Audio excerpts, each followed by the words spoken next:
এভাবে সারা রাতকে টর্চার করে আয়রা। আর টর্চার করবো না তোমাকে। তো কল কেন দিছো? শেষবারের মতো একটু দেখা করতে পারবা কাল? সরি, পারবো না, কালকে অফিস আছে। রায়ান, আমি শেষবারের মতো বলছি, এতটা ছোট কইরো না আমাকে। তো আমিও তো বলতেছি আমার কাজ আছে, বুঝতেছো না কেন? আমি ওয়েট করব। চুপচাপ বসে না থাকে বলো কি বলবা। সবকিছু কি আবার আগের মতো ঠিক করা যায় না?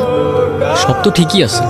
আমাকে তোমার এখন আর সুন্দর লাগে না, তাই না? কিন্তু মনে আছে একটা সময় ছিল যখন তুমি আমার পিছে পিছে ঘুরতে। আমি তো তোমাকে একবারও বলিনি আমার তোমাকে ভালো লাগে না। অজিতাকে আইডিটা কার তুমি আমাকে নিজেই বলতে পারতা। বলার কি আছে, ও আমার ফ্রেন্ড। তুমি নিজেই বলতা তোমার আমাকে ভাল লাগে না, সুন্দর লাগে না, পারফেক্ট লাগে না, আমি চলে যাইতাম। কাজটা তুমি ঠিক করো না রায়ান। তোমার সাথে কেনই বা কথা বলতেছি আর? কিন্তু খুব ভয় করছে। কি নিয়ে ভয় পাচ্ছ? আমি মেবি আমার লাইফের সবচেয়ে ভ্যালুয়েবল কাউকে হারাই ফেলতেছি।